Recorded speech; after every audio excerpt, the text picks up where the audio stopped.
जय हिंद। आज के विषय में समझेंगे अमेरिका ने भारत के साथ खेला कर दिया। दरअसल ये काफ़ी ज़्यादा पीड़ा दे देने की स्थिति उत्पन्न हो जाती है जब आप एक ऐसे आर्टिकल देखते हैं। दरअसल आपको बखूबी ये पता होगा कि कनाडा भारत को लेकर इन दिनों काफ़ी ज़्यादा विवाद हो रहा है, लेकिन इसके पीछे षड्यंत्र रचने वाला या फिर एक तरह से आप बोलो कि सबसे पहले आग लगाने वाला काम अमेरिका की ओर से किया गया है।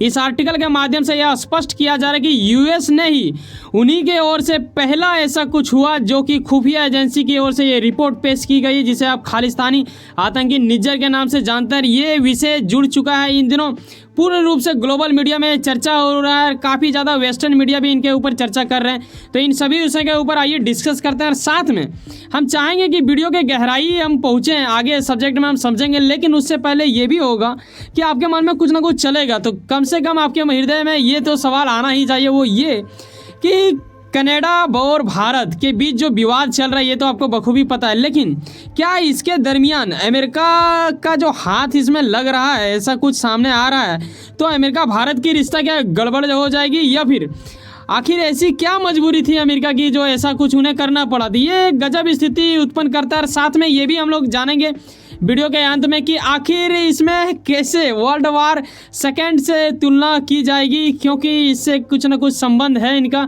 तो ये भी जानने वाली बात होगा और लास्ट में आप ये भी समझोगे कि 5 आइज जिसके बारे में बहुत कम लोग जानते हैं लेकिन इनका बहुत बड़ा योगदान है। तो आइए स्टेप बाय स्टेप समझते हैं कि आखिर ये मामला जुड़ा कहाँ से था। देखो, इस पे कोई शक नहीं कि कनाडा और अमेरिका के बीच कितना गहरा रिश्ता है, ये पूरी दुनिया जानती है। और जब मैंने कल का एक ऐसे आर्टिकल को देखा जब यहाँ यह स्पष्ट कराया जा रहा है जो कि आप यहाँ पे देखते हो अमेरिका की ओर से कि यार इसका मतलब जांच होना चाहिए, मतलब ऐसा कुछ सामने निकल रहा है। ये लाइनिंग आप यहाँ पे देखो, तो ये जब निकलेगा तो कहीं ना कहीं शक तो बनता है कि आखिर ये ऐसा क्यों बोले, क्या इसके पीछे कोई षड्यंत्र इन्हीं का तो नहीं है।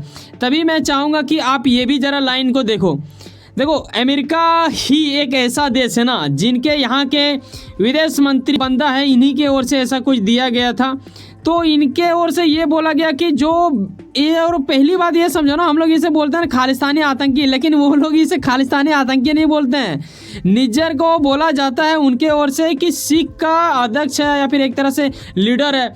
अरे भाई, कितने सिख को आप हृदय में दर्द दे रहे हो, आपको पता भी है जब आप उसे लीडर कह देते हो सिखों का। क्योंकि कनाडा में तो ऐसा ही कुछ हो रहा है, ये लोग तो आतंकवादी उसे मान नहीं रहे हैं, लेकिन इंडिया में रह रहे सिख को पता है कि वो कितने बड़े आतंकवादी थे खालिस्तान के लिए और हमारे भारत को तोड़ने छीनबीन करने की हमेशा कोशिश करता रहता था। तभी तो उसे ठोका गया 2 अज्ञात लोगों की वजह से। और यही वजह था कि वो इनके हद तक जाना चाहते हैं, यानी बारीकी से जांच की प्रक्रिया हो जाए, ऐसा कुछ जवाबदेही देखना चाहते हैं। ये सवाल कहीं ना कहीं घिरता नजर आ रहा है कि अमेरिका तो कुछ ना कुछ तो खिचड़ी पका रहा था पहले से, तभी तो ऐसा कुछ स्टेटमेंट देखने को मिला है। और बीते दिनों मैंने इसके ऊपर 1-2 वीडियो भी बनाया जिसमें मैंने आपको समझाया भी कि कैसे ये विवाद मतलब रुकने का नाम ही नहीं ले रहा है, बढ़ते जा रहा है। ऐसे में भारत की ओर से भी मुंहतोड़ जवाब दे दिया गया है, इसमें कोई शक वाली बात नहीं है। एक तरफ से कनाडा हमारे डिप्लोमेट को हटा रहा है, तो हम लोग भी यहाँ पे 5 दिन का उन्हें टाइम दिया और उन्हें हटाने की प्रतिक्रिया में जवाब दिए, लेकिन यहाँ मामला ख़त्म नहीं हुआ। वीज़ा तक को भी मतलब कहीं ना कहीं ये किया गया, व्यापार को भी समझौता के अंतर्गत मतलब एक तरह से आप ये बोलो ना तोड़ फोड़ देने की स्थिति उत्पन्न कर दी गई। तो ये एक अलग बात था, लेकिन आज का मुद्दा वो नहीं है। आज का मुद्दा ये है कि आखिर अमेरिका ये कैसे इसमें शामिल हो गया, क्या ऐसी मजबूरी था जिन्होंने ऐसा करने पे उन्हें मजबूर कर दिया। क्या वो कनाडा के इतने खास है कि वो इंडिया को भूल चुका है। इंडिया वो जिसे विश्व गुरु बोला जाता है, इंडिया वो जो बढ़ते तरक्की की ओर चल रहा है। ऐसे में चीन को अगर कोई टक्कर दे सकता है तो उससे तो सहयोग चाहिए ही हमारा, ठीक है, अमेरिका को। तो ये क्या है, वो भूल चुके हैं। यहाँ आप इस आर्टिकल के माध्यम से देखते हो कि जब जून का टाइम था ना भाई, उसी टाइम खुफिया एजेंसी की ओर से ये दिया गया था जानकारी। अब कनाडा और इनका रिश्ता यूएस का बड़ा मिलता जुलता दिख रहा है। तो आइए आपको बता दूं मैं, ये 18 जून को इसे ठोका गया था 2 अज्ञात के लोग। यहाँ पे देखते हो शहीद किस अर्थ से मुझे मतलब हंसी आ रहा भाई। शहीद इसी को बोलते हैं क्या, किसी देश को तोड़ना और उसके बारे में उसे कोई ठोकता है तो उसे शहीद का बड़ा बड़ा पोस्टर लगाते हो। हालांकि उसे ठोका गया, लेकिन अमेरिका ने ऐसा क्यों किया ये जानने वाली बात होगा। और किसके ओर से ये रिपोर्ट आया है ये जरा सा देख लो। द न्यूयॉर्क टाइम्स से आया है ये रिपोर्ट, और ये मैं आपको बताना चाहूँगा कि इन्होंने आखिर क्या कहा है। देखो, यहाँ पे आप देखते हो कि न्यूयॉर्क टाइम्स की रिपोर्ट में यह खुलासा किया गया है कि अमेरिका ने ही सबसे पहले, ये शब्द को आप याद रखें, सबसे पहले इन्होंने बताया है हरदीप जिस टाइम इसका मतलब मर्डर हुआ उसी टाइम, ठीक है। अब किसने ठोका ये तो भाई कनाडा वालों को कहना है कि इंडिया वालों ने मरवाया है, लेकिन हम लोग का मानना है कि हम लोगों ने नहीं करवाया। अब किसने ठोका, अज्ञात लोग होंगे, तो फिर ये वाली बात ही नहीं बनता है। लेकिन इसमें बड़ा भूमिका अमेरिका का रहा, कैसे आखिर इन्होंने किया, क्यों इसके पीछे इनका हाथ जोड़ा जा रहा है, ऐसा कुछ रिपोर्ट आ रहा है और न्यूयॉर्क टाइम ऐसा क्यों लिख रहे हैं अपने आर्टिकल में, ये जानने वाली बात होगा। देखो रिपोर्ट में क्या दावा किया जा रहा है ये भी थोड़ा भूमिका निभाता है, क्योंकि ये इनके बारे अगर आपको पता ना हो तो फिर आप चीज़ों को समझ ही नहीं पाओगे। देखो रिपोर्ट में दावा किया गया है कि यूएसए की खुफिया एजेंसी ने कनाडा में अपने जो इनके समकक्षों के साथ इंडिया डिप्लोमेट्स की, मतलब एक प्रकार से आप बोलो ना, खुफिया कहते ही किसे हैं, जो चोरी छुपे आपके ऊपर नज़र रखता है। इसके ऊपर देखिए यहाँ पे फ़ोन का जिक्र किया गया, संचार उसे बोला जाता है जो अपने चीज़ों को आप इधर उधर फैलाते हैं, उस चीज़ों में से आता है वो सब। तो कहीं ना कहीं उनके ऐसे आधुनिक चीज़ों के ऊपर नज़र रखा गया था। फिर हैक करना तो इतना ईजी नहीं होगा भाई, कहीं ना कहीं नज़र रखा गया होगा, ऐसा कुछ सामने आ रहा है और ये मामला जुड़ा हुआ है उससे।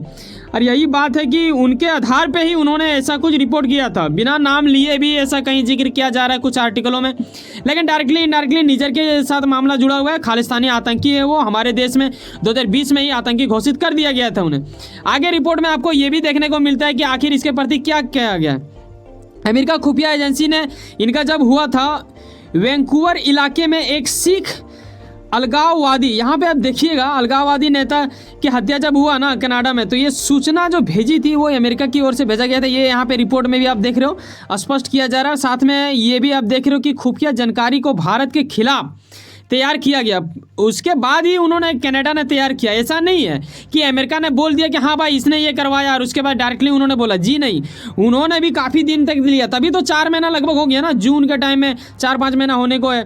तो ऐसे विषय में ये बहुत दिन के बाद बोले, और यही विषय है कि इन्हें जब ठोका गया तो ये अब रिपोर्ट कुछ विश्व लेवल में फैलता जा रहा है। और कनाडा तो हर देश वालों को मतलब जो उनके मतलब चाहते हैं उन लोगों से रिक्वेस्ट करेंगे भाई साहब आप भारत के बारे में टिप्पणी करो, लेकिन ऐसा किसी देश ने नहीं किया। लेकिन अमेरिका ने जब बोला जवाबदेही, तभी जाके शक में ये गिरता नजर आ रहा है। लेकिन भारत का प्रतिक्रिया क्या है ये आपके मन में अवश्य गूंज रहा होगा, वो ये है भाई साहब हम लोग इंडियन है, ठीक है किसी को छोड़ते नहीं है, लताड़ने का जहाँ व्यवस्था हो रहेगा तो हम लोग लताड़ेंगे।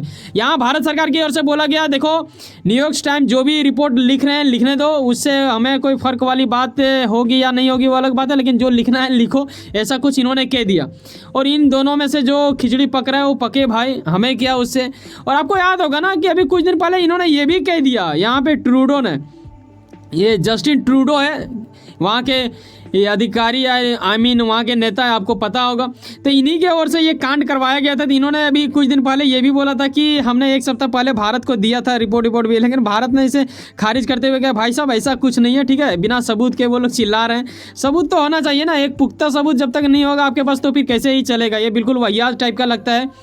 और यहाँ ये भी बता दूँ कुछ सूत्रों के अनुसार ये भी पता चला कि भाई साहब वहाँ के हिंदुओं के प्रति भी थोड़ा ऐसा घटना कुछ उत्पन्न होने की कार्यवाही या फिर कहीं ना कहीं थोड़ा बहुत हवा टाइप का चीज़ों को निकाला जा रहा है, यानी सूत्रों के अनुसार पता चल रहा है ऐसा कुछ हो सकता है। संभावना हो कि ऐसा लोगों को भड़काने के लिए किया जा रहा हो 2-4 लोगों से, ऐसा ना हो तो वही अच्छा होगा। अब सवाल आपके मन में ये आना चाहिए कि जैसे कि मैंने शुरू में ही बोला था कि वीडियो के अंत में हम बताएंगे कि वर्ल्ड वॉर 2 से क्या संबंध है और 5 आइज यानी 5 आँख ये क्या होता है भाई, ये आपके मन में जरूर आएगा कि सर ये थोड़ा अजीब टाइप का नहीं है। जी हाँ अजीब है, लेकिन ये बड़ा ही खास चीज़ है। देखो इसमें 5 देश शामिल है जिसे बोला जाता है 5 आइज। अब ये जो आइज है ना, इसे देखो 5 आँखों का इसे तो नहीं बोलोगे आप, लेकिन 5 देशों का समूह जरूर बोलोगे। नाम ऐसा रख दिया गया है, वो नाम थोड़ा अद्भुत हो तभी जाके लोग अट्रैक्ट होते हैं। ऐसे में अमेरिका, ऑस्ट्रेलिया, न्यूजीलैंड, ब्रिटेन जिसे अब यूके के नाम से भी जानते हो, और कनाडा इसमें शामिल है, ठीक है। इन लोगों का काम ये था कि खुफिया जानकारी जो है, जो बहुत ही महत्वपूर्ण वाली जानकारी होगा, एक दूसरे से ये लोग शेयर करते थे। लेकिन जानना चाहेंगे आप जरूर कि सर इसका शुरुआती कब हुआ था। देखो 2nd वर्ल्ड वॉर आपको पता होगा, और नहीं पता है तो अब हिस्ट्री पढ़ोगे तो यकीनन जान जाओगे। उस दरमियान क्या हुआ था उन दिनों यूके और यूएसए में थोड़ा बहुत देखते हो ना, उस टाइम काफ़ी ज़्यादा तबाही हो रहा था। जर्मन और जापानी कोड को सफलतापूर्वक तोड़ने के बाद खुफिया जानकारी साझा करने के लिए ये दोनों माने, ठीक है। और आगे चल के आप देखते हो यहाँ अभी तो ये तो फिलहाल का लीडर है, लेकिन उन दिनों कोई दूसरा कोई लीडर होगा, ठीक है। तो उनके छवि मैंने लगाना उचित नहीं समझा, इन्हें लगाने से आप बखूबी समझ पाओगे। और ये लोग क्या करते हैं कि 1943 में आप देखते हो कि ब्रिटेन और यूएसए दोनों एक बनाते हैं ब्रूसा, और ये समझौते में दोनों का ये हो जाता है। ये लोग फिर 1946 में यूके यूएसए के नाम से इस हस्ताक्षर को किया जाता है, इसे जाना जाता है, और ये दोनों अपने गुप्त रूप से साझा करते हैं, लेकिन ये तब तक किसी को पता नहीं होता है। आगे चल के आप देखते हो कि यहाँ पे ऑस्ट्रेलिया कनाडा भी आ जाते हैं, और ये लोग भी कब आते हैं, देखो कनाडा 1949 में आया था, ठीक है, जब हम लोग आज़ाद हुए थे उसके 2 साल बाद। और फिर आगे आप देखते हो कि 1956 में शामिल हुए ऑस्ट्रेलिया, और फिर आप यहाँ पे न्यूजीलैंड को भी देखते हो। ऑफिशियल रूप से इसे 5 आई जाना जाता है तब जब हम आते हैं 2010 में, तो 2010 से ये पूर्ण रूप से जाना लगा। ये होता है इन लोगों के पांचों के बीच में समझौता हुआ है, एक एग्रीमेंट हुआ, जिसके तहत इन लोग खुफिया जानकारी अपने लोगों के, अपने देशों के हित के लिए ये लोग साझा करते हैं। और ये बिल्कुल अच्छी वाली बात है कि कुछ देश ऐसा मिलकर कर रहे हैं, और यही वजह होगा कि यूएसए ने शायद उन्हें बताया होगा, तभी जाके ऐसा आर्टिकल कुछ रिपोर्ट सामने आया है। वैसे सुनो ना, कहीं ना कुछ ना कुछ काम करते होंगे, किरण अपने काम के प्रति काफी ज्यादा उम्मीद रखते होंगे, किरण आपका मेहनत आपका मजे बनकर मिले। वैसे सुनो ना, सब्सक्राइब कर लो पावर ऑफ चांस और जुड़े रहो हमसे। चलो मिलते हैं किसी नेक्स्ट वीडियो में। पर जाने से पहले एक बात ख्याल रखना भाई साहब, अगर आपको वाकई में लगता है कि हमारे अंदर गुणवत्ता है, मैं आपको सही चीज बताता हूँ, तो एक सब्सक्राइब जो बिल्कुल फ्री होता है करके जाए। आपका एक सब्सक्राइब हमारे लिए बहुत ही महत्वपूर्ण वाला चीज रहता है। तो मिलते हैं किसी नेक्स्ट वीडियो में। बाय, जय हिंद, जय भारत।